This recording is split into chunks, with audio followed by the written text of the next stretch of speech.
The second thing is that the history which has been communicated to us in various periods of time, it is flawed, it is not clear, it is not logical. For example, they say that Khalid bin Walid was the cousin of Pashtuns. And when Islam came, the Holy Prophet declared that he is the Prophet and now our religion is Islam. Then Khalid bin Walid sent a messenger to the Pashtuns who were living in Koh Suleiman, the Suleiman Mountains in eastern Afghanistan, and told them to accept Islam. Now, Khalid bin Walid is not Israeli. He is not in Bani Israel, right? He is not among them. Then how could he be cousins of Pashtuns, right? He is himself from Quraysh. Banu Khuzam, I think, it is a sub-tribe of Quraysh. So he belongs to the Prophet Muhammad sallallahu alaihi wasallam family or tribe, right? And Pashtuns are Bani Israel. Then how were they their cousins? Secondly, in those days, the history says that Iran was a very strong country. It was a superpower. How could the person pass through all the Iran and Central Asia and came to the Suleiman Mountains? And how did he know the Khalid bin Walid in the first place that my cousins are living in the Suleiman Mountains? So it seems a concocted story made by people.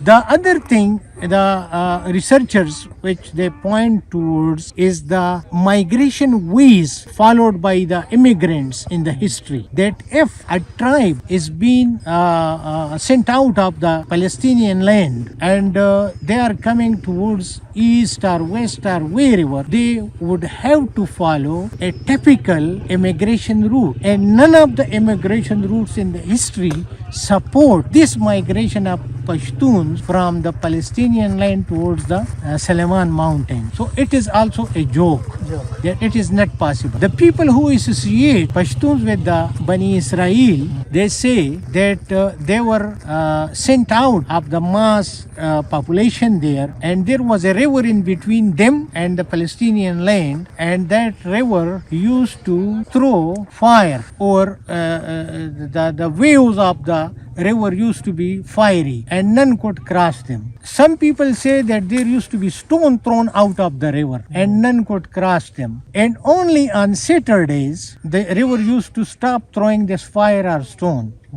But on Saturday, it was religiously not allowed to cross this river. So if they were so obedient that they were taking care of the Saturdays and Sundays and everything, then why were they sent out of there? This means they were religious people. They were following the commandments or whatever the rule was of the religion in those days. So it doesn't make any sense.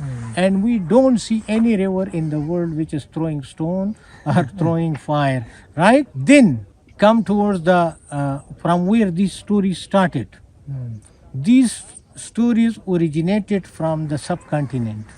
Pashtuns were ruling the subcontinent, and it was probably the Lodi's rule which was taken by the Mughals and the Turk rulers. When they were removed from the rule, the bureaucracy remained that of Pashtuns, and all the people of the subcontinent were ready to obey the Turkish or the Mughal rulers, but only Pashtuns who remained rulers here, they were not ready to obey that.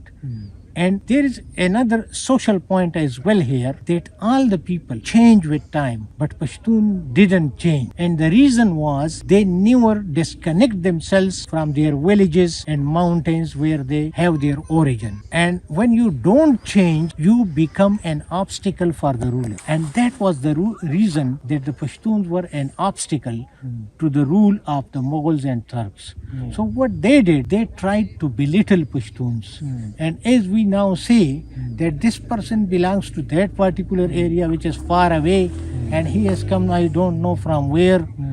The Suleiman Mountains in those days used to be in the fairy tales, and it used to be considered a very far away land, and that is why we were associated towards that. In the same period, the paper came and the press came, and many books were written in those days to belittle our origin and our nation.